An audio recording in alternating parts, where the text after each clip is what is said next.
ஒரு பெரிய மனுஷன் வீட்டுக்கு ஒரு பிச்சைக்காரன் வந்தான். ஐயா, நாங்கள் பிச்சைக்காரங்கள்லாம் சேர்ந்து ஒரு சங்கம் வச்சுருக்குறோம், அதுக்கு நிதி சேர்க்குறோம், அதுக்கு ஒரு 100 ரூபா கொடுத்தீங்கன்னா எங்களுக்கு பெரிய உதவியாக இருக்கும் அப்படின்னானா. அதெல்லாம் ஒன்றும் கொடுக்க முடியாது போ அப்படின்னாரான் அவர். அப்படின்னா ஒரு 50 ரூபாயாவது கொடுங்களேன் அப்படின்ட்டுருக்கான். அதுவும் முடியாதுன்னு சொல்லிவிட்டார். 25 ரூபா அப்படின்ட்டுருக்கான். எதுவும் முடியாது அப்படின்னாரான். சரிங்க, இவ்வளவு பெரிய வீட்டுக்கு வந்துட்டு வெறுங்கையோடு திரும்புறது நல்லா இருக்காது, அதனால சும்மா ஒரு 1 ரூபா மட்டுமாவது கொடுங்க அப்படின்ட்டுருக்கான் அவன். ஒரு பைசா கூட என்கிட்ட கிடையாது அப்படின்ட்டாரான் இவர். அப்படின்னா நீங்கள் ஒரு காரியம் பண்ணுங்களேன் அப்படின்னானா அவன். என்ன செய்யணும் அப்படின்ட்டுருக்கார். எங்கள் சங்கத்தில் நீங்களும் ஒரு மெம்பராக சேர்ந்துருங்க அப்படின்னானா. காஞ்சிபுரத்தில் பல்லவ ராஜா ஒரு கோவில் கட்டினார், கைலாசநாதர் கோவில். அதுக்கு கும்பாபிஷேகம் பண்ணுறதுக்கு ஒரு நாள் குறிப்பிட்டு அதுக்கு வேண்டிய ஏற்பாடுகள்லாம் பண்ணினார். முதல் காரியமாக கடவுளை வேண்டிக்கிட்டார், நீங்கள் இந்த கும்பாபிஷேகத்துக்கு நேரில் வந்து கலந்துக்கணும்னார். கடவுள் அந்த ராஜா கனவுல வந்தார். நீ கும்பாபிஷேகம் வச்சிருக்கிற அதே நாளில் அதே நேரத்தில் எனக்கு இன்னொரு ஊரில் ஒரு கும்பாபிஷேகம் இருக்குது, அதுக்கு போக வேண்டியிருக்கு.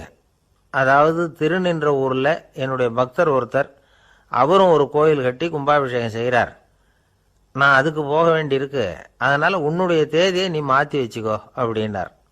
கடவுள் தான் எங்கேயும் இருக்கிறவராச்சே, அவர் நினைச்சா 2 இடத்துலையும் இருந்து கோயில் கும்பாபிஷேகத்தை நடத்த முடியாதா? ஏன் அப்படி செய்யலை? அது ஒரு முக்கியமான காரணத்துக்காகத்தான். திருநின்ற ஊரில் இருந்த பூசலாருங்கிற அந்த அடியாரின் பெருமையை இந்த உலகத்துக்கு எடுத்து காட்டணுங்கிறதுக்காகத்தான் கடவுள் அந்த ராஜா கிட்ட அப்படி சொன்னார். சரி, அந்த அடியார் அப்படி என்னதான் பெருசா கோயில் கட்டி விட்டார்? ராஜா கட்டின கோயிலை விட பெருசா?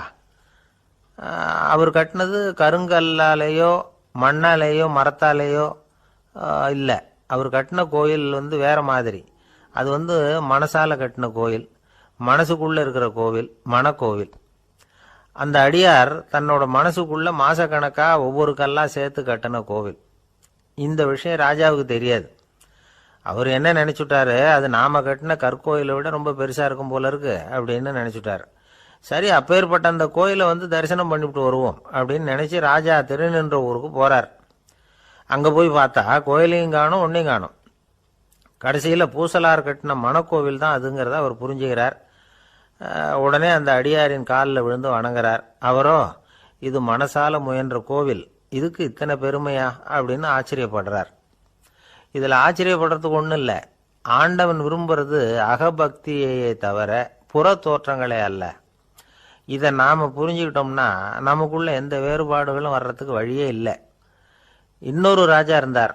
அவர் ஆண்டவனுக்கு படைக்கிறதுக்காக ஒரு தார் நல்ல செவ்வாழைப்பழமாக எடுத்துக்கிட்டு போகணும்னு நினைச்சார். அதனால நாளே அதை வாங்கிட்டு வர சொன்னார் வேலைக்காரங்கிட்ட.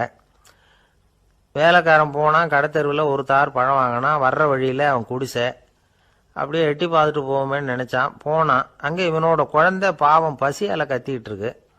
இவன் பார்த்தான், இவ்வளவு பெரிய தாரில் ஒரு 2 பழம் எடுத்தா தெரியவா போகுது அப்படின்னு நினைச்சி ஒரு 2 பழத்தை பிச்சு அந்த குழந்தைகிட்ட கொடுத்தான். அது அதை வாங்கி வயிறார சாப்பிட்டுது, பசி அடங்குச்சு, விளையாட போயிட்டுது. இவன் அதுக்கப்புறம் வாழைப்பழத்தை எடுத்துக்கிட்டு அரண்மனைக்கு வந்தான். 2 பழம் பிச்சிருக்கிறது ராஜாவுக்கு தெரிஞ்சு போச்சு. இவன் உண்மையை சொல்லிவிட்டான். உடனே ராஜா, கடவுளுக்கு படைக்க வேண்டிய பொருளை குழந்தை எச்சில் பண்ண விட்டுருக்கியே அப்படின்னு சொல்லி அவனை கட்டி வச்சு சாட்டையால் அடித்தார் பாவம். மறுநாள் பழத்தை கோயிலுக்கு எடுத்துகிட்டு போனார். கடவுள் முன்னாடி வச்சார். கடவுள் கண்ணை திறந்து பார்த்தார், பழம்லாம் அழுகி இருக்குது. என்ன இது அழுகி போன பழம் அப்படின்னார். ராஜா முழிச்சார். நல்லா தானே இருந்தது அப்படின்னு நினைச்சார். அப்போ கடவுள் அந்த ராஜா கிட்ட சொன்னாராம், இதை பார்ப்பா, இந்த தாரில் 2 பழம் தான் நல்ல பழம், அந்த 2 பழங்களையும் நேத்திக்கே நான் சாப்பிட்டுட்டேன் அப்படின்னாராம். அப்பதான் ராஜாவுக்கு புரிஞ்சுது, ஏழை குழந்தையின் பசியை தீர்க்கறதுக்காக உதவுன அந்த 2 பழம் தான் இறைவன் சாப்பிட்ட பழம்னு. இறைவன் இருக்கிற இடம் எது? இதுதான். ஒரு அப்பாவுக்கு 2 பிள்ளைங்க. மூத்தவன் ரொம்ப அடக்கம், அப்பா எது சொன்னாலும் கேட்பான், பெரியவங்களுக்கு கீழ்ப்படிஞ்சு நடப்பான். இளையவன் அப்படி இல்லை, தான் நினைச்சதை தான் சொல்லுவான், செய்வான். அடுத்தவங்க சொல்றதை கேட்க மாட்டான், அடங்கி நடக்க மாட்டான். இந்த 2 பேர்ல யாரை உங்களுக்கு பிடிக்கும்? பெரியவனை தான் பிடிக்கும். ஏன்னா அவன் தான் சொல்ற பேச்சை கேட்கறவன் அப்படின்னு சொல்லுவீங்க. ஆனா ஒரு ஞானி என்ன சொல்றாரு தெரியுமா? ஒரு குழந்தை அதன் அறிவுக்காக மதிக்கப்பட வேண்டுமே தவிர அதனுடைய கீழ்ப்படியும் தன்மைக்காக அல்ல அப்படிங்கிறார். நம்ம குழந்தைகளை சுயமா சிந்திக்கிறதுக்கு நாம விடுறதில்ல, மற்றவங்களை பார்த்து காப்பி அடிக்கிறதுக்கு தான் நாம் அவங்களுக்கு கற்றுக் கொடுக்குறோம். புகழ்பெற்ற மனிதர்கள் சிலருடைய பேரை சொல்லி நீயும் அவர் மாதிரி ஆகணும், இவர் மாதிரி ஆகணும் அப்படின்னு சொல்லிகிட்டே இருக்கிறோம். குழந்தைகள் தங்களுடைய தனித்தன்மையை வளர்த்துக்கிறதுக்கு நாம் தடையாக இருக்கிறோம். ஒரு குழந்தைகிட்ட அனாவசியமாக நம்பிக்கையை வளர்த்துடக்கூடாது, எந்த கோட்பாட்டையும் திணிக்கக்கூடாது. நாம் ஏற்கனவே அர்த்தமில்லாத கருத்துக்களையும் கொள்கைகளையும் மனசில் போட்டு நிரப்பி வச்சிருக்கிறோம். இந்த உலகத்துக்கு புதுசாக சேர்ந்திருக்கிற ஒரு குழந்தையின் தூய்மையான மனசில் நம்ம கருத்துக்களை அறிமுகம் செய்ய அல்லது திணிக்கிறதுக்கு நமக்கு எந்த அதிகாரமும் கிடையாது. ஒரு குழந்தைய நீ இந்த மதத்தை சேர்ந்தவன் அப்படின்னு பிறந்ததுமே ஒரு முத்திரை குத்தி விடுறோம். இது அதோட சுதந்திரத்தை ஆரம்பத்திலேயே கிள்ளி எறியறது மாதிரி தான்.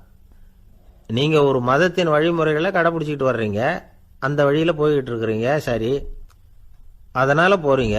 அதுக்காக உங்க குழந்தையையும் அதே வழியில தான் வரணும் அப்படின்னு கட்டாயப்படுத்துறதுக்கு உங்களுக்கு என்ன உரிமை இருக்குது? அந்த குழந்தை சுயமா சிந்திச்சு ஒரு முடிவுக்கு வரட்டுமே, அதுக்கு நீங்க ஏன் தடையா இருக்கிறீங்க? நமக்கு உண்மையிலேயே நம்ம குழந்தை மேல அன்பு இருந்தா இது மாதிரி திணிப்பு வேலைகளை செய்யக்கூடாது. திணிப்பு வேலைகளிலிருந்து குழந்தைகளை காப்பாத்தினா போதும், அதுதான் ரொம்ப முக்கியம். அடுத்த தலைமுறை அற்புதமான தலைமுறையா உருவாகும். நாம தான் சாதி மத சங்கடங்கள்ல மாட்டிக்கிட்டு தவிக்கிறோம். அவங்களாவது சாதி மத வேறுபாடு இல்லாத சமுதாயத்தை பார்க்கட்டுமே, அந்த சௌகரியங்களை அனுபவிக்கட்டுமே. அதுக்கு நாம என்ன செய்யணும்னா ஒன்றும் செய்யாம இருந்தா போதும். ஒரு குழந்தைகிட்ட நம்ம கருத்தை திணிக்கும் பொழுது என்ன ஆகுது தெரியுமா? அது அவனை அவங்கிட்ட இருந்தே அப்புறப்படுத்தி விடுது, அவனுடைய தனித்தன்மையை அழிச்சுடுது, அவனை ஒரு எல்லைக்குள்ள திணிச்சுடுது. இதெல்லாம் அன்புங்கிற பேரால பெற்றோர்கள் செய்கிற தப்பு. இதெல்லாம் கேட்டுக்கிட்டு இந்த காலத்தில் அப்பா ஒருத்தர் சொன்னார், நான் கருத்துக்களை எல்லாம் என் பையன்கிட்ட திணிக்கிறது இல்லைங்க, ஆனால் அதிகமாக சாப்பிட சொல்லி கட்டாயப்படுத்துவேன் அப்படின்னார். உங்கள் வீட்டு சமையல் அவ்வளவு நல்லா இருக்குமான்னு கேட்டாங்க. நல்லா இருந்தால் நான் ஏன் அவனை சாப்பிட சொல்லி கட்டாயப்படுத்த போகிறேன் அப்படின்னார். ஒரு ஊரில் ஒரு மன்னன் இருந்தான், கொடுங்கோல் மன்னன். நிறைய தொந்தரவு பண்ணிக்கிட்டு இருந்தான். அவன் ஒரு தடவை என்ன பண்ணான் தெரியுமா? ஒரு தப்பும் பண்ணாத ஒரு இளைஞனை பிடிச்சி ஜெயிலில் அடைச்சுட்டான். அந்த பையனோட சொந்தக்காரங்கள்லாம் ராஜா கிட்ட போனாங்க. அவன் ஒரு தவறும் பண்ணலை, அவனை விடுதலை பண்ணுங்க அப்படின்னு கெஞ்சி கேட்டுக்கிட்டாங்க. மன்னன் யோசனை பண்ணான், அந்த இளைஞனை கூப்பிட்டுக்கிட்டு வர சொன்னான். அவனை கொண்டாந்து ராஜா முன்னாடி நிறுத்தினாங்க. இதை பாருப்பா, உன்னை நான் விடுதலை பண்ணுவேன், ஆனால் ஒரு கண்டிஷன், அந்த நிபந்தனையை நீ நிறைவேற்றினா உனக்கு விடுதலை அப்படின்னா மன்னன். சரின்னு ஒத்துக்கிட்டான் பையன். மன்னன் கண்டிஷன் என்னங்கிறத சொன்னான். உங்ககிட்ட ஒரு செம்மறி ஆட்டை கொடுக்க போகிறேன், 1 மாதத்துக்கு அதுக்கு தேவையான தீனியையும் கொடுக்க போகிறேன். 1 மாதம் கழித்து அந்த ஆட்டை எடை போட்டு பார்ப்பேன். அந்த ஆட்டின் எடை கொஞ்சம் கூட கூடி இருக்கக்கூடாது. எடை கூடி இருந்தா உனக்கு விடுதலை கிடையாது. என்ன சொல்ற அப்படின்னா பையனுக்கு ஒன்றும் புரியல, பயமா போயிட்டுது. குழம்பிக்கிட்டே நின்றுக்கிட்டு இருக்கிறான். சரி, ஒரு நாள் டைம் தரேன், நல்லா யோசனை பண்ணி பார்த்துட்டு நாளைக்கு உன் முடிவை சொல்லு அப்படின்னா மன்னன். பையன் கவலையோடு வெளியில் வந்தான். அங்கே ஒரு பெரியவர் நின்றுக்கிட்டு இருந்தார். அவர்கிட்ட விஷயத்தை சொன்னான். அந்த பெரியவர் இந்த பையனுக்கு காதோட காதாக ஒரு வழியை சொல்லி கொடுத்தார். அதை கேட்டதும் பையன் மறுபடியும் மன்னன் முன்னாடி நின்னா, உங்கள் நிபந்தனையை ஏற்றுக்கிறேன்னு சொன்னான். மன்னன் ஒரு ஆட்டுக்குட்டியையும் அதுக்கு 1 மாதத்துக்கு தேவைப்படுற தீவனத்தையும் கொடுக்கும்படியாக உத்தரவு போட்டான். கொடுத்தாங்க, ஓடிட்டு போயிட்டான். 1 மாதம் தினமும் தவறாமல் அந்த தீவனத்தை ஆட்டுக்குட்டிக்கு போட்டுக்கிட்டு இருக்கிறான். 1 மாதம் கழித்து அந்த ஆட்டை அரண்மனைக்கு ஓட்டிகிட்டு போனான். மன்னன் அதை எடை போட்டு பார்க்குறான், எடை கூடவே இல்லை, அப்படியே தான் இருக்குது. உடனே போட்ட நிபந்தனைப்படி அந்த இளைஞனை விடுதலை பண்ணிவிட்டான். சரி, ஆட்டுக்கு எடை கூடாமல் இருக்கிறதுக்கு அந்த பெரியவர் சொல்லி கொடுத்த யோசனை என்ன அப்படின்னா, அது வேற ஒன்றும் இல்லை. அந்த ஆட்டுக்கு எதிரில் அது கண்ணில் படுற மாதிரி ஒரு ஓநாயை கட்டி போட சொன்னார். அவ்வளவுதான். ஆட்டுக்கு ஓநாய்ங்கிறது பிறவி பகை. ஓநாயை பார்த்தா ஆடு நடுங்க ஆரம்பிச்சிரும், அவ்வளவு பயம். தினமும் அந்த ஆடு பயந்துகிட்டே தேனி சாப்பிட்டுது, எடை கூடல. அதுதான் ரகசியம். இது சின்ன பிள்ளைங்களுக்கான ஒரு கதை. இதுல இருந்து தெரிஞ்சுக்க வேண்டிய உண்மை என்னன்னா, நாமெல்லாம் சாப்பிடுறப்ப மனசும் உடம்பும் அமைதியா இருக்கணும். அப்பதான் அது உடம்புல ஒட்டும். அவசரத்திலையும் பயத்திலையும் சாப்பிட்டா அது சரியா ஜீரணம் ஆகாது. இன்னொரு ராஜா இருந்தார். அவரும் ஒரு இளைஞனை ஜெயிலில் அடைச்சு விட்டார். விடுதலை பண்ணணும்னா ஒரு கண்டிஷன்னார். என்னன்னு கேட்டான். ஒரு ஆட்டுக்குட்டியை அவன் முன்னாடி கொண்டாந்து நிறுத்துவேன், நீ அதுகிட்ட ஒரு கேள்வி கேட்கணும், அதுக்கு சரியான பதிலை சொல்லணும். அப்படி செஞ்சுட்டா உனக்கு விடுதலைன்னார். இளைஞன் யோசனை பண்ணி பார்த்தான், சரின்னு ஒத்துக்கிட்டான். அது பிரகாரமே ஆட்டுக்குட்டியை பதில் சொல்ல வச்சுட்டான். என்ன நடந்தது தெரியுமா? ஆட்டுக்குட்டியை கொண்டாந்து நிறுத்தினாங்க. இவன் மெதுவாக அதுகிட்ட போனான். அது காதுகிட்ட போய் ஏப்ரலுக்கு அடுத்த மாதம் என்ன மாதம்னு கேட்டான். அது உடனே மேன்னு கத்திச்சு. இவன் விடுதலை ஆயிட்டான். ஒரு நாள் ராமர் அரசவையில் உட்கார்ந்துருக்கிறார். ராமராஜ்யம் நடந்துகிட்டு இருந்த நேரம். அந்த சமயத்தில் ஒரு நாய் அரச சபைக்கு வந்துதான். அது தலையில் அடிபட்டு ரத்தம். அந்த கோலத்தில் அது அங்கே வந்தது. எல்லாரும் ஆச்சரியமாக அதை பார்த்தாங்க. ராமரும் அந்த நாயை பார்த்தார். நீங்கள் வந்த காரியம் என்ன, என்ன நடந்தது, எதுவாக இருந்தாலும் பயப்படாமல் சொல்லு அப்படின்னார். உடனே அந்த நாய் மெதுவாக சொல்ல ஆரம்பிச்சுதான். ஐயா, நான் தெருவில் போய்கிட்டு இருந்தேன். வழியில் ஒருத்தர் வந்தார். அவர் வேத சாஸ்திரம்லாம் படித்த பெரியவர். அவர் எந்த காரணமும் இல்லாமல் அவர் கையில் வச்சிருந்த குச்சியால் என் தலையில் அடிச்சுட்டார். அதுதான் தலையில் ரத்தம்.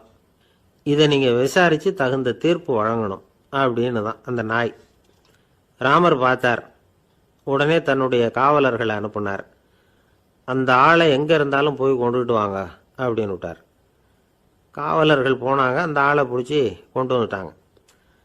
அரண்மனைக்கு வா அப்படின்னு சொல்லி கூப்பிட்டுட்டு வந்துட்டாங்க. என்ன நடந்ததுன்னு விசாரித்தார் ராமர்.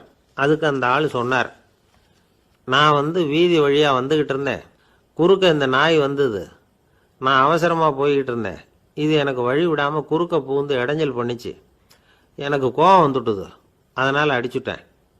வேத சாஸ்திரம் படித்த நான் என் வசம் இழந்து கோபப்பட்டது பெரிய தப்பு தான். அதை நான் ஒத்துக்கிறேன். குற்றத்தை ஒப்புக்கொள்கிறேன். எனக்கு என்ன தண்டனை கொடுக்கணுமோ அதை கொடுங்க, ஏற்றுக்கிறேன் அப்படின்னு விட்டார். சரி, இப்போ அந்த ஆளுக்கு தண்டனை கொடுக்கணும்.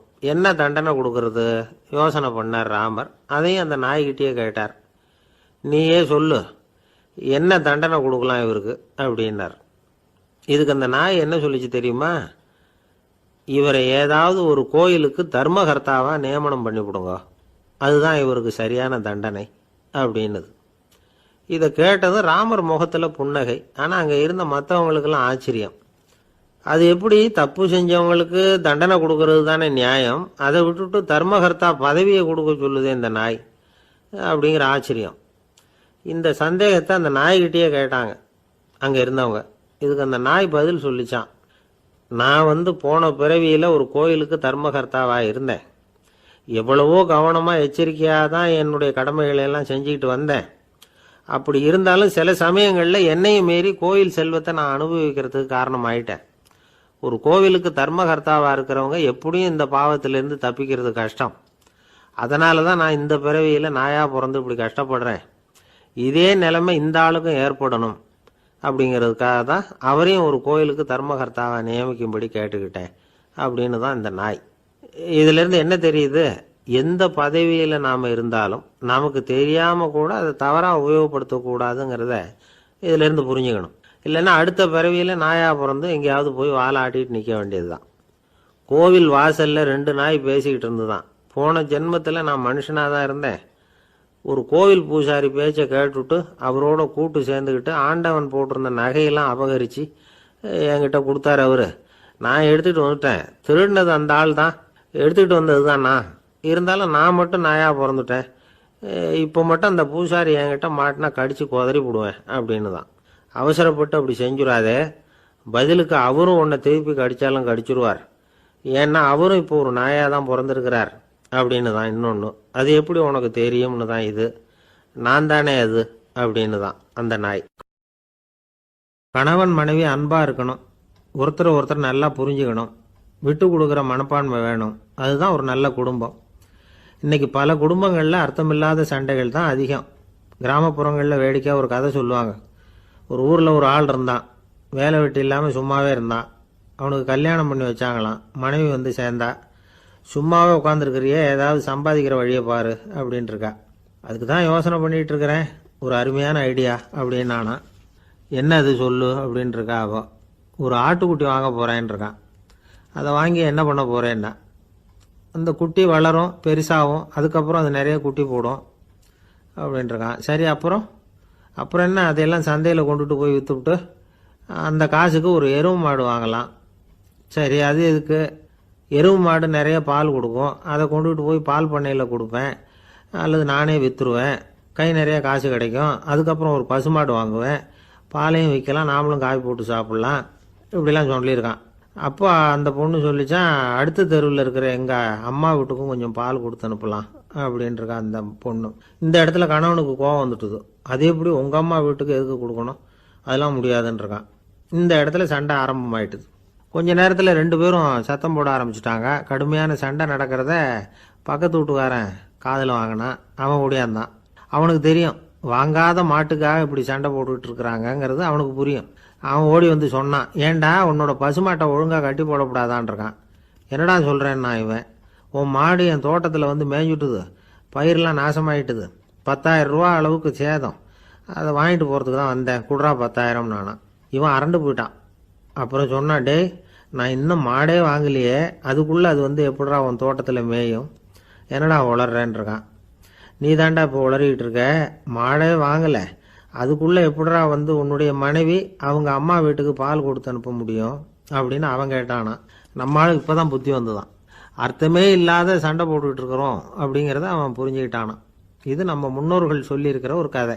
சண்டையில் தான் அர்த்தம் இல்லையே தவிர கதையில் அர்த்தம் உண்டு. அதாவது இல்லாத விஷயங்களுக்காக சண்டை போட்டுக்கிட்டு இல்லறத்தை வீணாக்கிக்கிட்டு இருக்கிற மனிதர்கள் இன்றைக்கு நிறைய பேர் இருக்கிறாங்க. ஒருத்தன் தன்னுடைய மனைவியை பற்றி மாமனார்கிட்ட புகார் சொன்னானா, மாமா உங்கள் பொண்ணு அர்த்தமில்லாத சண்டை போடுறா, எதுக்கு எடுத்தாலும் எடுத்தெறிஞ்சு பேசுகிறா அப்படின்ட்டுருக்கான். நீ எப்படி மாப்பிள்ளை அதை சமாளிக்கிற அப்படின்னு கேட்டிருக்காரு அவர். அவள் எடுத்தெறியறது என் மேலே படாமல் ஒதுங்கி நின்றுக்கிறேன் அப்படின்னு நானா இவன். ஒரு சிகை அலங்கார கூடம், ரொம்ப சுறுசுறுப்பாக எல்லாரும் வேலை செஞ்சுக்கிட்டு இருக்கிறாங்க.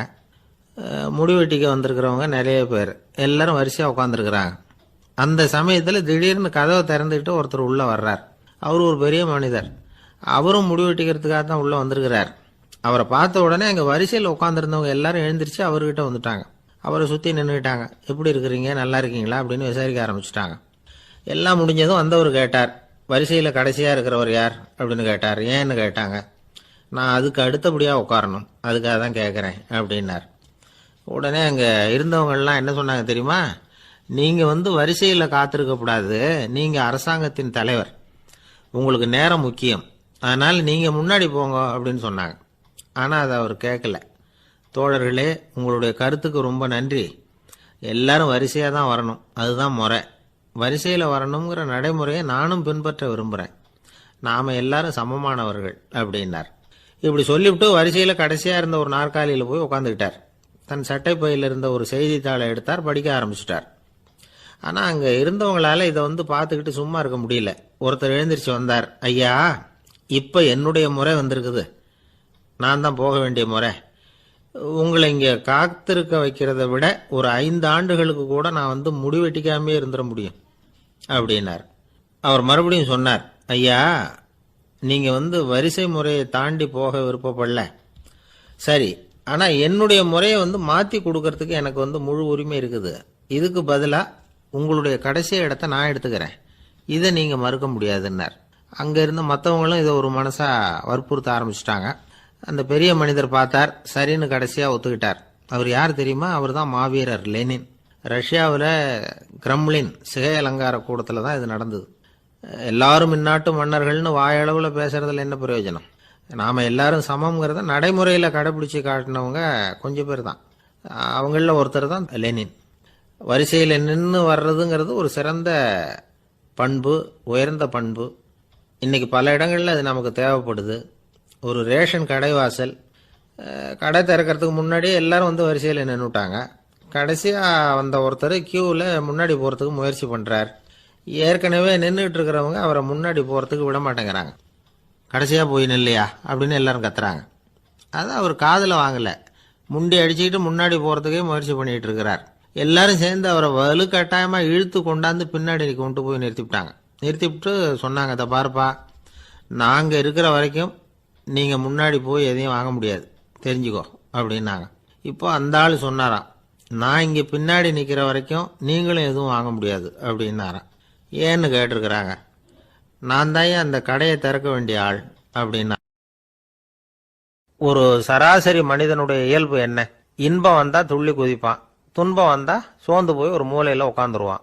இவன் தான் சராசரி மனிதன்.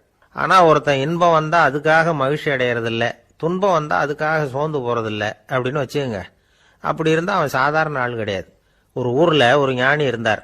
அவரை தேடிட்டு ஒரு பெரியவர் வந்தார். ஐயா, ஞானத்துல சிறந்த ஞானம் எது அப்படின்னு கேட்டாராம். இதுக்கு அந்த ஞானி என்ன பதில் சொன்னார் தெரியுமா? இன்பத்தினால மகிழ்ச்சி அடையாமலும் துன்பத்தினால சோர்வு அடையாமலும் இருக்கிறது தான் அந்த ஞானம், பெரிய ஞானம் அப்படின்னாராம். சரி சுவாமி, அப்படிப்பட்ட ஞானம் உங்களுக்கு எப்படி வந்ததுன்னு கேட்டிருக்காரு இவரு. அதை நான் ஒரு கழுதைகிட்ட இருந்து கத்துக்கிட்டேன் அப்படின்னாராம் அவரு. இவருக்கு ஒன்றும் புரியல, ஒரு மாதிரியா முழிச்சிருக்கிறார்.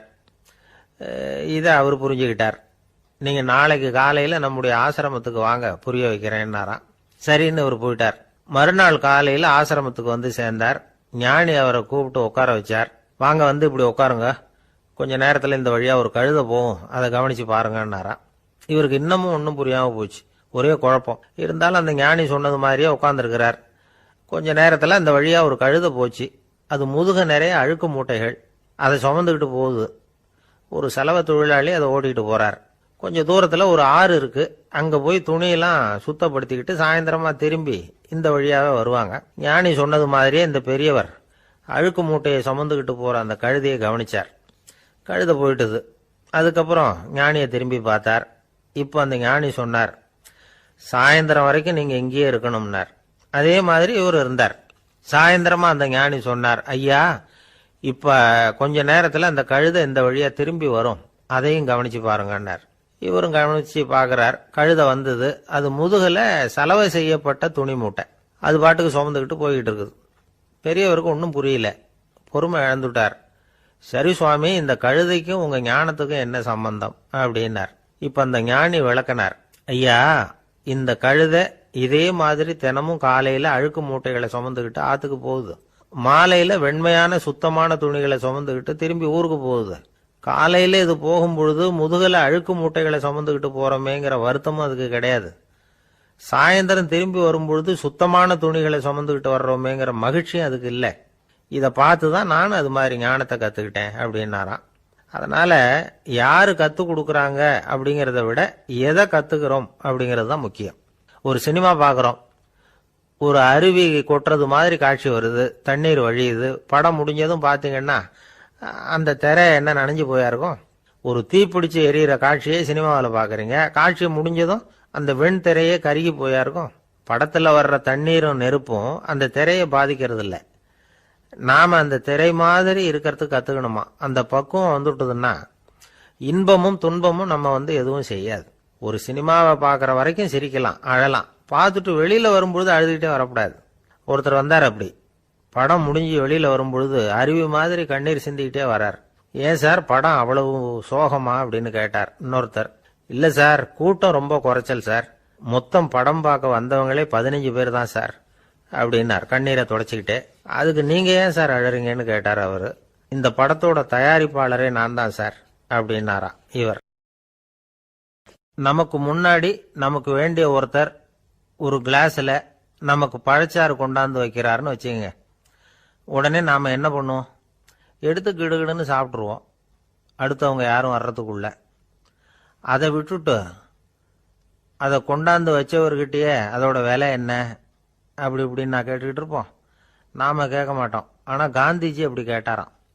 எப்ப தெரியுமா? 1935. அந்த வருஷம் மே மாசத்துல ஒரு நாள் காந்திஜி டெல்லியில இருக்கிறார். அப்ப அவருக்கு 2 டம்ளர் மாம்பழச்சாறு கொண்டாந்து கொடுக்குறாங்க. அதை வாங்குறார். இதோட விலை என்ன அப்படின்னு கேட்டார் காந்திஜி. யாருக்கிட்ட கேட்டாருன்னா மனுபென் காந்தி கிட்ட கேட்கிறார். அவங்க தான் கொண்டாந்து கொடுக்குறாங்க. காந்திஜிக்கு உதவி செய்யறதுக்காக அவர் கூடவே இருந்தவங்க அவங்க கிட்ட தான் கேட்கிறார். காந்திஜி சும்மா வேடிக்கைக்காக இப்படி கேட்கிறாருன்னு நினைச்சுட்டாங்க அந்த அம்மா. அதுவும் இல்லாம அதோட விலையை கேட்டா காந்திஜி நிச்சயமா அதை சாப்பிட மாட்டார் அப்படிங்கிற பயம் வேற. அதனால அந்த அம்மா பதில் எதுவும் சொல்லாம கம்முன்னு இருந்துட்டாங்க. கொஞ்ச நேரம் ஆச்சு. அந்த பழச்சாறு வச்ச இடத்துல அப்படியே இருக்குது, வச்ச இடத்துல வச்சபடியே இருக்கு. காந்திஜி அதை சாப்பிடவே இல்லை. மனுபென் காந்தி பார்த்தாங்க. மெதுவா காந்திஜி கிட்ட போய் அதை சாப்பிடுங்களேன் அப்படின்னாங்க. பழச்சாறு விலை என்னன்னு கேட்டேன், அதுக்கு பதில் இல்லை. அது முதல் தப்பு. பதிலை எதிர்பார்த்திருந்தும் அதை பற்றி விசாரிக்கல, அது ரெண்டாவது தப்பு. இப்படி 2 தப்புகளை பண்ணிவிட்டு என்கிட்ட வந்து இதை சாப்பிடுங்கன்னு சொன்னா அது எப்படி அப்படின்னு கேட்டாராம் காந்திஜி. மனுபென் காந்தி என்ன சொல்றதுன்னு தெரியாம திகைச்சு போய் நின்றுகிட்டு இருந்தாங்க. காந்திஜி தொடர்ந்து சொன்னாராம், இப்போ என் முன்னாடி வச்சிருக்கிற இந்த பழச்சாறு விலை சுமாரா ஒரு ₹1/2 இருக்கும். அது அந்த காலத்து மதிப்பு. இந்த பழச்சாறு இல்லாமல் கூட என்னால் இருக்க முடியும். ஆனால் அவசியமான பொருள்களை வாங்கிறதுக்கு கூட சக்தி இல்லாத மக்கள் இந்த நாட்டில் நிறைய பேர் இருக்கிறாங்க. அப்படி இருக்கிறப்போ எனக்கு என்னத்துக்கு இந்த விலை உயர்ந்த பானம்? இதை இப்போ நான் சாப்பிட்டா என் உடம்பு வேணும்னா ஆரோக்கியமாகலாம், ஆனால் என் மனசு அமைதி அடையாது. எனக்கு என்னுடைய உடல் ஆரோக்கியத்தை விட மன ஆரோக்கியம்தான் முக்கியம். அதனால் இதை நான் சாப்பிட மாட்டேன், எடுத்துட்டு போயிடு அப்படின்னாராம். அந்த சமயத்தில் ஒரு அகதி பொண்ணு 2 குழந்தைகளோட காந்திஜியை பார்க்கறதுக்காக வந்தது. வணக்கம் சொல்லிச்சு. காந்திஜி உடனே தனக்கு முன்னாடி இருந்த பழச்சாற்றை எடுத்து அந்த பொண்ணுகிட்டையும் குழந்தைகள்கிட்டையும் கொடுத்து சாப்பிட சொன்னார். அவங்க அதை வாங்கி ரொம்ப சந்தோஷத்தோடு சாப்பிட்டாங்களாம். அதை பார்த்த காந்திஜி முகத்தில் ஒரு புன்னகை, ஒரு பரவசம், ஒரு திருப்தி. அவர் மனசு நிறைஞ்சி இருந்தது. அப்போ அவர் சொன்னாராம், ஆண்டவன் எனக்கு எப்பவும் சரியான சமயத்தில் கை கொடுப்பாருங்கிறது அதுக்கு இதுதான் அத்தாட்சி. நான் ஒரு இக்கட்டான சூழ்நிலையில் இருக்கிறப்ப கூட கடவுளின் கருணையால் அந்த சூழ்நிலை என்னை பாதிக்கலை. என் கூட இவ்வளவு நாள் பழகியும் கூட இங்கே இருக்கிறவங்க எனக்கு அதிக விலையுள்ள பழரசத்தை கொடுத்தாங்க. ஆனால் சரியான நேரத்தில் அதை சாப்பிட வேண்டியவங்களை என்கிட்ட அனுப்பி வச்சு என்னை சந்தோஷப்படுத்தினார் கடவுள், அவருக்கு நன்றி அப்படின்னாராம் மகாத்மா காந்தி. உடல் ஆரோக்கியத்தை விட மன ஆரோக்கியம்தான் எனக்கு முக்கியம்னு சொன்னார் பாருங்க. அதை நாம் எல்லாரும் மனப்பூர்வமாக இன்னைக்கு சிந்திச்சு பார்க்கணும். இந்த காலத்தில் எல்லாரும் அப்படியா நினைக்கிறாங்க? எனக்கு தெரிஞ்ச ஒருத்தர் இருந்தார். தினமும் காலையில் ஒரு காபி சாப்பிட உட்கார்ற நேரத்தில் பக்கத்து வீட்டுக்காரர் வந்து சேருவார் கரெக்டாக. உடனே அவரும் தனக்குன்னு வந்திருக்கிற காப்பியை எடுத்து மனப்பூர்வமாக பக்கத்து வீட்டுக்காரர்கிட்ட கொடுத்துருவார். அதுக்கப்புறம் அவருக்காக வேற காப்பி போட்டு கொண்டாந்து கொடுத்தாலும் வேண்டான்னு சொல்லிடுவார். ஆண்டவனா பார்த்து சரியான நேரத்தில் அவரை எங்கள் வீட்டுக்கு தினமும் அனுப்பி வைக்கிறார் அப்படிம்பார். ஏன் அப்படி சொல்கிறீங்க அப்படின்னு கேட்டோம் ஒரு நாள். அதுக்கு அவர் சொல்கிறார், எனக்கு என்னோட உடல் ஆரோக்கியம்தான் முக்கியம். இதை கடவுள் புரிஞ்சுக்கிட்டு எங்கள் வீட்டு காப்பியை சாப்பிட்றதுக்கு தினமும் அடுத்த வீட்டுக்காரனை அனுப்பி வைக்கிறார் அப்படின்னார் அவர். ஒரு நீதிமன்றம், அங்கே ஒரு கொலை வழக்கு சம்பந்தமாக விசாரணை நடந்துகிட்டு இருக்குது. அந்த வழக்கறிஞர் ரொம்ப தீவிரமாக வாதாடிக்கிட்டு இருக்கிறார். தன்னுடைய கட்சிக்காரர் நிரபராதிங்கிறது அவருக்கு நல்லா தெரியும். அதனால தான் அவர் சார்பாக வாதாடுறதுக்கே ஒத்துக்கிட்டார். அப்படி அவர் மும்முரமாக வாதாடிக்கிட்டு இருக்கிற சமயத்தில் அவசரமாக தந்தி ஒன்று வந்து சேர்ந்தது. அதை வாங்கி படித்து பார்த்தார். அதுக்கப்புறம் அதை மடித்து தன்னுடைய கோட்டு பையில் வச்சுக்கிட்டு தொடர்ந்து வாதாட ஆரம்பிச்சிட்டார். பேசி முடித்தார். அதுக்கப்புறம் அங்கே கோர்ட்டில் இருந்த சக வக்கீல்கள் அவர்கிட்ட வந்தாங்க. தந்தி ஒன்று வந்ததே, என்ன விஷயம் அப்படின்னு விசாரிச்சாங்களாம். அப்போ அவர் சொல்லியிருக்கிறார், ஊரில் சிகிச்சைக்காக போயிருந்த என்னுடைய மனைவி இறந்து போனதா தந்தி வந்திருக்குது அப்படின்னாராம். மற்ற வக்கீல்களுக்கு அதிர்ச்சி. என்னங்க இது, மனைவி இறந்ததை விட கேஸு முக்கியமா உங்களுக்கு அப்படின்னு கேட்டிருக்கிறாங்க. இறந்து போன என் மனைவி மறுபடியும் திரும்பி வர போறதில்ல. ஆனால் என்னுடைய கட்சிக்காரர் ஒரு கொலை வழக்கில் மாட்டிக்கிட்டார். அவரும் நிரபராதி. அவர் உசுரை நான் காப்பாற்ற வேணாமா? இதுதான் என்னுடைய கடமை அப்படின்னாராம். இப்படி இவர் சொன்னதும் எல்லாரும் அப்படியே திகைச்சு போய் நின்றுட்டாங்களாம். சரி, கடமைக்கு முக்கியத்துவம் கொடுத்த அந்த வழக்கறிஞர் யார் தெரியுமா? அவர் தான் இரும்பு மனிதர் சர்தார் வல்லபாய் பட்டேல். குஜராத் மாநிலத்தில் 1875 அக்டோபர் 31 அன்றைக்கு ஜாவேரி பாய் அப்படிங்கிறவருக்கு 4வது பிள்ளையா அவர் பிறந்தாராம். இந்த ஜாவேரி பாய் யார் தெரியுமா? ஜான்சி ராணி லட்சுமி பாய் போர் படையில் ஒரு வீரரா பணிபுரிஞ்சவர். இளம் வயசில் வல்லபாய் படேல் ரொம்ப சிரமப்பட்டு படிச்சிருக்கார். விடாமுயற்சி வெற்றியை கொடுத்தது. கல்லூரியிலையும் காலடி வச்சார். அதுக்கப்புறம் வக்கீல் பட்டத்தையும் வாங்கினார். பிரிட்டிஷ் ஆட்சி நடந்துகிட்டு இருந்த சமயம் குஜராத்தை சேர்ந்த பர்டோலி தாலுகாவில் விவசாயிகள் மேலே அரசாங்கம் திடீர்னு நில வரியை வசதி விட்டுதான். ஏழை விவசாயிகள் ரொம்ப கஷ்டப்பட்டிருக்காங்க. அரசாங்கம் வரி செலுத்தாத விவசாயிகளின் நிலங்களை எல்லாம் ஜப்தி செஞ்சுதான். அரசாங்கத்தை எதிர்க்கிறவங்களையெல்லாம் கைது பண்ணி சிறையில் அடைச்சுட்டாங்களாம். சில பேர் வீடு வாசல் ஆடு மாட்டையெல்லாம் விற்று கூட வரி கட்ட வேண்டிய நிலைமைக்கு ஆளாயிட்டாங்க. வழக்கறிஞர் வல்லபாய் படேல் வந்து நிலவரியை உடனே ரத்து பண்ணணும் அப்படின்னு பம்பாய் கவர்னருக்கு ஒரு கடிதம் எழுதினார். எந்த பலனும் இல்லை. உடனே எல்லா விவசாயிகளையும் அணி திரட்டினார். அதுக்கு தானே தலைமை தாங்கினார். சத்தியாகிரகம் நடத்தினார். அந்த பகுதியில் எந்த வேலையும் நடக்கலை. வேற வழி இல்லை. ஆட்சியாளர்கள் உடனே வரியை ரத்து பண்ணாங்க. சிறையில் இருந்தவங்களெல்லாம் வெளில விட்டாங்க. 1928 ஆகஸ்ட் 6 சர்க்காருக்கும் விவசாயிகளுக்கும் இடையில ஒரு உடன்பாடு ஏற்பட்டது. அதுக்கப்புறம் தான் நிலைமை சரியா போச்சான். வல்லபாய் படேலின் பொது சேவையை பாராட்டின பொதுமக்கள் அவருக்கு சர்தார் அப்படிங்கிற பட்டத்தை கொடுத்தாங்களாம். சர்தார்னா தலைவர் அல்லது தளபதினு அர்த்தம்.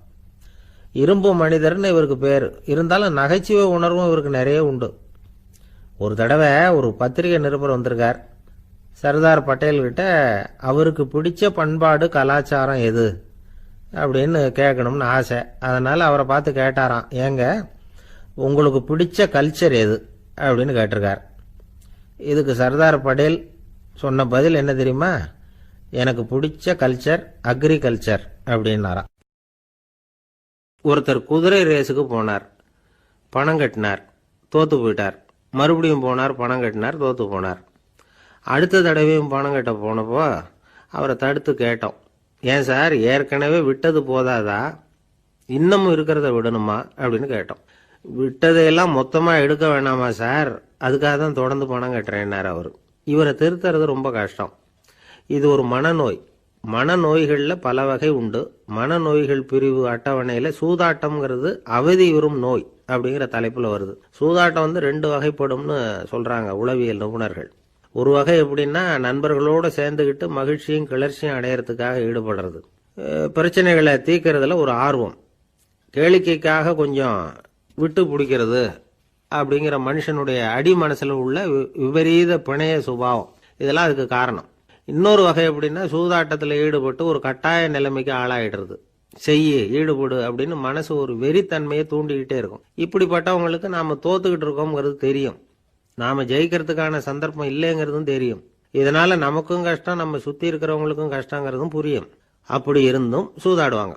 இதுக்கு காரணம் சூதாடியின் பகற்கனவு அப்படிங்கிறாங்க நிபுணர்கள். இந்த நிலைமைக்கு கட்டாய சூதாட்டம் அல்லது நிர்பந்த சூதாட்டம் அப்படின்னு பேர் வச்சிருக்கிறாங்க. இப்படிப்பட்ட ஆசாமி இருக்கிறது பூரா விட்டுருவான், கடன் வாங்குவான், திருடுவான். இருந்தாலும் என்னைக்காவது ஒரு நாள் ஜெயிச்சிருவேன் அப்படின்னு சொல்லிக்கிட்டே இருப்பான். விட்டதை எடுத்துருவேங்கிற ஒரு நம்பிக்கை சுடர் அவனுக்குள்ள எரிஞ்சுக்கிட்டே இருக்கும். இவனை வந்து மனநோயாளி அப்படின்னு சொல்லிட முடியாதான். என்ன காரணம்னா, இது மாதிரி ஆளுங்க கிட்ட மன போராட்டமோ கவலையோ பதட்டமோ இருக்கிறது இல்லை. சில விசேஷமான குணங்கள் இவங்க கிட்ட உண்டு. எதிர்ப்பு உணர்ச்சி, சிறுபிள்ளைத்தனம், சட்ட திட்டங்களையும் சம்பிரதாயங்களையும் உட தெரியாத மனப்போக்கு, பொறுப்பில்லாத தன்மை, நெறிதவறி நடக்கிறது எல்லாம் இவங்க கிட்ட உண்டு. ஆனால் வெளிப்பார்வைக்கு ரொம்ப சிநேகமாக இருப்பாங்க, அன்பாக இருப்பாங்க. அப்படி இருக்கிறதாக காட்டிக்குவாங்க. ஆதாயம், சுயலாபம் இதெல்லாம் கருதி தான் பழகுவாங்க. இவங்க கேட்குறப்ப நாம் பணம் கொடுக்கலன்னு வச்சுக்கோங்க, நம்மளை கை விட்டுருவாங்க. நம்ம மேலே அவாண்டமாக பழி சுமத்துறது கூட தயங்க மாட்டாங்க. தங்களுடைய சூதாட்ட நடவடிக்கைகளுக்கு சாதகமான காரணங்களை சொல்லிட்டு இருப்பாங்க. நீ வேணும்னா பாரு, ஒரே நாளில் நான் இழந்ததையெல்லாம் மீட்டு லட்சாதிபதி ஆறேன்னா இல்லையா பாரு அப்படிம்பாங்க. தோத்து போகிறத ஒரு படிப்பினையாக வந்து இவங்க எடுத்துக்கிறதே இல்லை. தோத்து போகிறதுலேயே இவங்களுக்கு ஒரு அலாதியான சுகம். தனக்குத்தானே துன்பத்தை வரவழைச்சிக்கிட்டு இன்பம் அடையிறதுக்கு தன்வதை சுகம் அப்படின்னு பேர். இவங்கெல்லாம் அந்த ரகம். சில பேர் எப்படி தெரியுமா, மந்திர எண்ணங்களை வந்து வரவழைச்சிக்கிறது, சூதாடுறதுக்காக ஆஃபீஸில் வந்து கையாடல் பண்ணுறது, அடுத்தவங்க கிட்ட இருந்து திருடுறது. இந்த மந்திர எண்ணம் தீவிரமாச்சுன்னா ஒரு மாதிரியாக பேச ஆரம்பிச்சிருவாங்க. தோல்விதான் சார் வெற்றிக்கு முதல் படியும்பாங்க. தன்னால் வந்து பகடக்காய்களையும் குதிரை ஓட்டிகளையும், அதாவது இந்த ஜாக்கிகள், அதெல்லாம் கட்டுப்படுத்த முடியுங்கிற பித்து நிலைக்கு இவங்கெல்லாம் தள்ளப்பட்டுருவாங்க. சில சூதாடிகள் வந்து ஆராய்ச்சி பார்த்ததுல என்ன தெரிய வந்தது தெரியுமா, அவங்கெல்லாம் குழந்தை பருவத்தில் அன்புக்காக ஏங்கினவங்களாம், புறக்கணிக்கப்பட்டவங்களாம், உதவிகளை பெற முடியாதவங்க, இப்படிலாம் இருந்திருக்கிறாங்க. இவங்க வளர வளர மற்றவங்க சௌகரியம் பற்றி அக்கறை இல்லாதவங்களா ஆயிடுறாங்க.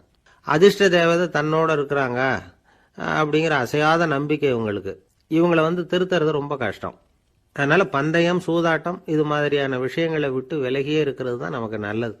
ஒரு ஆள் சொன்னான், என்னுடைய குதிரை வேகமாக ஓடுறதுக்கு என்ன வழி அப்படின்னு கால்நடை மருத்துவர்கிட்ட யோசனை கேட்டேன்.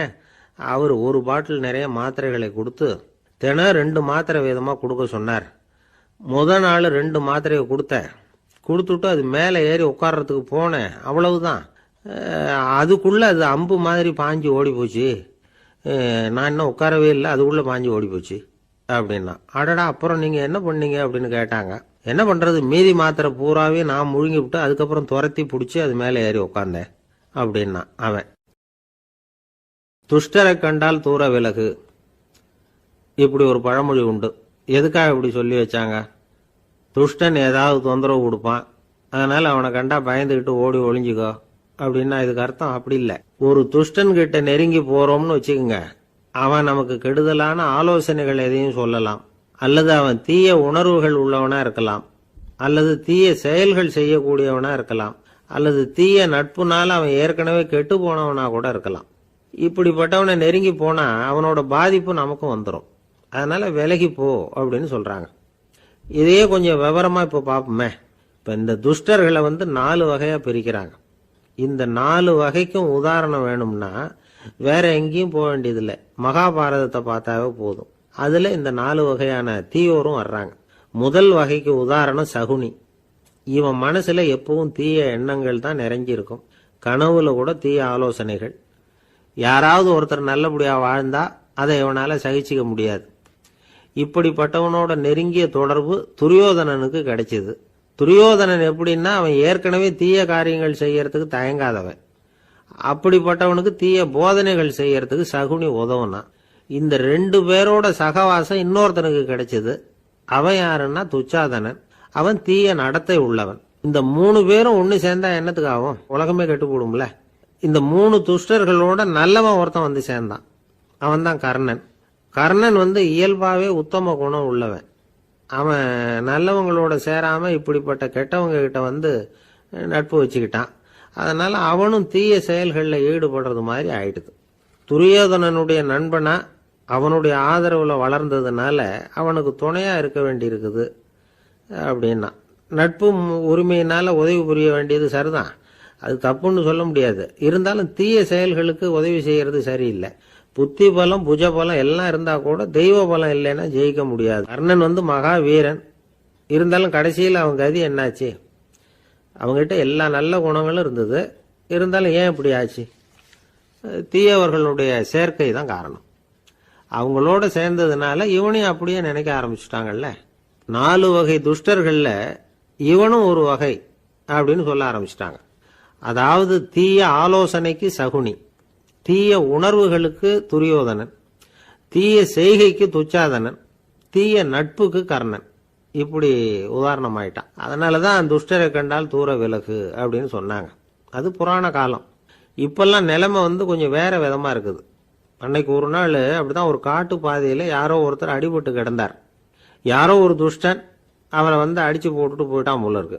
அந்த வழியா போன ஒருத்தர் பரிதாபப்பட்டு அவனை போய் தூக்கினார், ஆறுதல் சொன்னார். இதை பாருங்க, இந்த வழியா எப்பவும் தனியா வரக்கூடாது.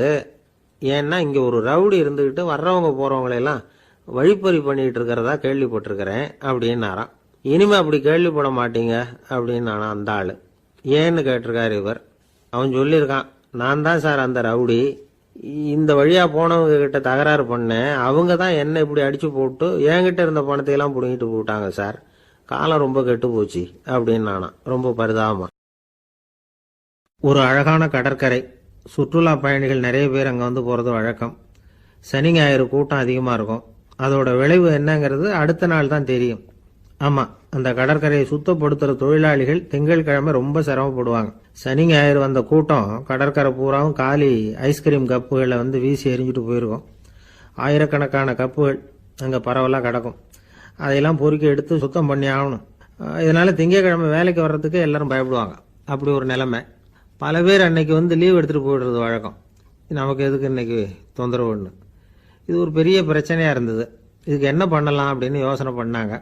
ஒரு ஆலோசனை கூட்டத்துக்கு ஏற்பாடு பண்ணாங்களாம். அந்த நகர நிர்வாக அலுவலர்கள், பணியாளர்கள் எல்லாரும் அதில் கலந்துக்கிட்டாங்க. கூட்டம் ஆரம்பமாச்சு. ஆரம்பத்தில் சொன்னாங்க, இந்த பிரச்சனைக்கு ஒரு தீர்வு வேணும், என்ன பண்ணலாம், அதை முடிவு செய்யறதுக்கு தான் இந்த கூட்டம். இதில் நீங்கள் செய்ய வேண்டியது என்னன்னா, உங்களுக்கு தோன்றுகிற யோசனை எதுவாக இருந்தாலும் சொல்லுங்க. கொஞ்சம் கூட தயக்கம் வேண்டாம். நாம் சொல்கிற யோசனை ஈடுபடுமா படாதா அப்படின்னு எல்லாம் யோசிக்க வேணாம். எல்லாருடைய யோசனைகளையும் அப்படியே பதிவு செய்துக்கிறோம். கடைசியாக அதிலிருந்து ஒரு சிறந்த யோசனையை தேர்வு பண்ணி அதை பயன்படுத்தலாம்.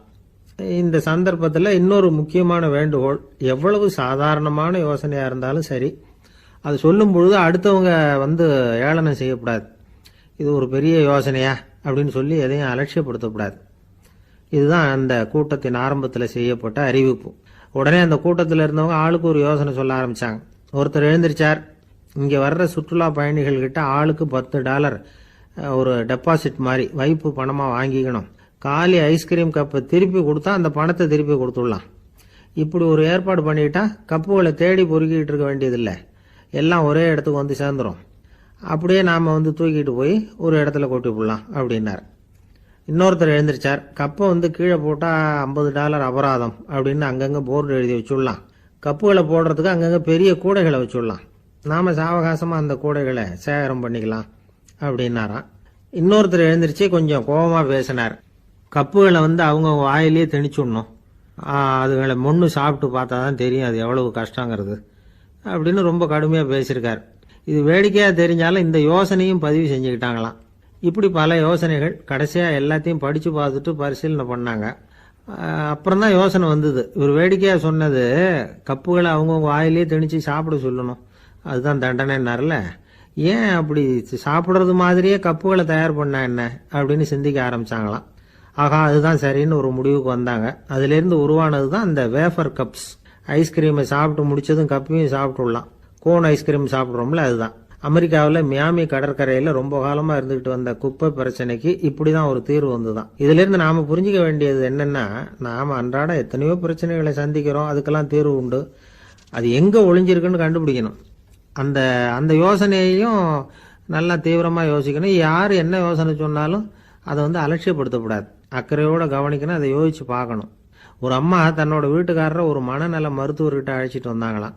டாக்டர், இவருக்கு கோன் ஐஸ்கிரீம் பிடிக்கல, பேப்பர் கப்பில் இருக்கிற ஐஸ்கிரீம் தான் வேணும்னு அடம் பிடிக்கிறார் அப்படின்னாங்களாம். அது ஒன்றும் தப்பு இல்லையேன்னாராம் டாக்டர். இதுக்கு அந்த அம்மா சொன்னாங்களாம், இவர் கப்பு ஐஸ்கிரீம் வாங்குறதுல தப்பு இல்லை டாக்டர், பிரச்சனை அது இல்லை. அப்புறம் வேற என்னன்னு கேட்டிருக்காரு. வாங்கினதும் ஐஸ்கிரீமை கீழே கொட்டிவிட்டு அந்த பேப்பர் கப்பை மட்டும் விரும்பி சாப்பிட்றார், அதனால தான் உங்ககிட்ட அழைச்சிட்டு வந்தேன் அப்படின்னாங்களாம். ஒரு நண்பர் வந்தார், ரொம்பவும் இறுக்கமாக உடை அணிஞ்சிருந்தார். அதாவது ஆடைக்குள்ள அவர் மாட்டிக்கிட்டு இருந்தது மாதிரி தெரிஞ்சது. ஏன் துணி குறைச்சலாக எடுத்துட்டீங்களா அப்படின்னு கேட்டோம். இல்லைங்க, எனக்கு எப்பவுமே இறுக்கமாக உடை அணிகிறது தான் பிடிக்கும் அப்படின்னார். ஒருத்தர் எப்படி உடை அணிகிறார் அப்படிங்கிறத வச்சே அந்த ஆள் எப்படிப்பட்டவர் அப்படிங்கிறத கண்டுபிடிச்சிடலாம். உடை அணிகிற விதம் ஒருத்தருடைய மனநிலையை வெளிப்படுத்துதான். இப்போ இறுக்கமான உடை அணிகிறவங்க பொதுவாக மன நிம்மதி இல்லாதவங்களாக இருப்பாங்களாம், கோபக்காரங்களாக இருப்பாங்களாம். ரொம்ப தொலைதொலைப்பாக ஆடை அணிகிறவங்க இருக்கிறாங்கல்ல, அவங்கெல்லாம் அமைதியான ஆளாக இருப்பாங்களாம், சாந்தமாக இருப்பாங்களாம். இவங்கெல்லாம் போராடுறதுக்கு சரியாக வரமாட்டாங்களாம். இப்படி ஒரு கணிப்பு இருக்குது. அதனால தான் போர் வீரர்களுக்கெல்லாம் இறுக்கமான உடையை தான் கொடுக்கறது வழக்கம். ஆனால் சன்னியாசிகளை பாருங்கள், அவங்களுக்கெல்லாம் ரொம்ப தொலை உடைகள் தான். அவங்கெல்லாம் டைட் பேண்ட் போட்டுக்கிட்டு நிற்க மாட்டாங்க சன்னியாசிகள்லாம். அதே மாதிரி சன்னியாசிகள்லாம் காவி உடையை தேர்ந்தெடுக்கிறதுக்கும் காரணம் உண்டு. பல ஆண்டுகள் சோதனை செஞ்சு பார்த்துட்டு தான் சன்னியாசத்துக்கு காவி தான் சரி அப்படின்னு முடிவு பண்ணியிருக்கிறாங்க. இப்போ பௌதீக விஞ்ஞானப்படியும் அதுதான் சரி. அதாவது சூரிய ஒளியில் 7 வண்ணங்கள் உண்டு. ஒரு பொருள் மேலே அது விழும்பொழுது அந்த பொருள் நமக்கு சிவப்பாக தெரிஞ்சதுன்னா அந்த பொருள் சிவப்பை தவிர மற்ற எல்லா நிற கதிர்களையும் உள்வாங்கிக்கிட்டு சிவப்பு நிறத்தை மட்டும் வெளியில் விடுது, அதாவது விலக்கி விடுது. அதனால தான் அந்த பொருள் சிவப்பாக தெரியுது. உடல் ஆரோக்கியத்துக்கு ஓரளவு சிவப்பு தேவைப்படுது. அதனால தான் காவி உடை அணிஞ்சா சூரிய ஒளி ஓரளவு சிவப்பை விலக்கிவிடும். அதாவது சிவப்பின் பலனும் கிடைக்கும், இந்த சிவப்பின் கெடுதலும் இல்லை அப்படின்னு யோசனை பண்ணாங்க. காவி உதய வேளையின் நிறம். கீழ் வானத்தில் கதிர் உதிக்கிற வேளையில் முதல் ஒளி தோன்றுகிற நேரத்தில் காவி நிறம் தான் கசியும். தியானம் செய்கிறப்போ முதல்ல காணக்கூடிய ஒளி காவி நிறம்தான். தியானத்தின் உச்ச நிலையின் நிறம் நீலம். தியானம் காவி நிறத்தில் ஆரம்பமாகி நீல நிறத்தில் நிறைவடைகிறது அப்படிங்கிறார் ஓஷோ. நீலம் தியான சிகரம், காவி தியான ஆரம்ப குறியீடு, ஒரு சன்னியாசியின் ஆரம்ப தரிசனம் அப்படிங்கிறார் அவர். ஒருத்தர் நாள் பூரா காவி உடையே அணிஞ்சிருந்தா அந்த நிறம் அவருக்கு தியானத்தை பற்றிய நினைவை ஊட்டிக்கிட்டே இருக்கும். இப்படியே ஆடைக்கும் தியானத்துக்கும் இடையில ஒரு தொடர் ஏற்படுது. ஒரு துறவியின் உள்ளார்ந்த பண்பா அது மாறுது. கடை வீதியில் ஒரு பொருள் வாங்க போகிறோம். அது மறந்துடக்கூடாதுங்கிறதுக்காக ஞாபகம் முடிச்சு போட்டுக்கிறோம். அந்த முடிச்சுக்கும் பொருளுக்கும் தொடர்பு இல்லை. ஆனால் கடை வீதிக்கு போன உடனே அந்த முடிச்சு அந்த பொருளை ஞாபகப்படுத்துது. அதாவது அந்த முடிச்சு ஒரு தொடர்பு அம்சமாக அமையுது. அது மாதிரி தான் காவி உடையும். ஒரு துறவி நடக்கும் பொழுது, சாப்பிடும் பொழுது, குளிக்கும் பொழுது அவருடைய காவி உடை அவருக்கு ஞாபகப்படுத்திக்கிட்டே இருக்கும். அது ஒரு நிலைப்படுத்தப்பட்ட நினைவாக ஞாபகம் முடிச்சாக மாறிடுது. காவி ஆடை இல்லைன்னா ஒருத்தரால் துறவியாக முடியாதுன்னு அர்த்தம் இல்லை. அதே நேரத்தில் காவி ஆடையால் ஒன்றும் பிரயோஜனம் இல்லை, அதில் ஒன்றும் அர்த்தம் இல்லை அப்படின்னு சொல்லிட முடியாது. இதுதான் உண்மை. இவ்வளவு தூரம் காவி ஆடையை பற்றி சொல்கிறதுனால எல்லாரும் சன்னியாசியாக போயிடுங்கோ அப்படின்னு நாம் சொல்கிறதாக யாரும் நினச்சிடக்கூடாது. மனசுக்கும் நிறத்துக்கும் உள்ள சம்பந்தத்தை தெரிஞ்சுக்கிறதுக்காகத்தான் இவ்வளவும். நமக்கு தெரிஞ்ச நண்பர் ஒருத்தர் இருக்கிறார், ஆஃபீஸில் வேலை பார்க்குறவர். ஒவ்வொரு மாதமும் 20ஆம் தேதிக்கு பிறகு அவரை போய் பார்த்தீங்கன்னா காவி உடை அணிஞ்சிக்கிட்டு, கண்ணை மூடிக்கிட்டு, கை ரெண்டையும் விரித்து வச்சுக்கிட்டு தியானத்திலேயே உட்காந்துருப்பார். ஏன் இப்படி பண்ணுறீங்கன்னு கேட்டேன். அதாவது 20ஆம் தேதிக்கு பிறகு என் கையில் ஒரு பைசா கூட கிடையாது, ஒரு சன்னியாசி லெவலில் இருக்கிறேன், என்கிட்ட எதுவும் செலவுக்கு கேட்காத அப்படின்னு என் மனைவிக்கு நாசூக்கா உணர்த்துறதுக்காக அப்படி உட்காந்துருப்பேன் அப்படின்னு விளக்கம் கொடுக்குறார்.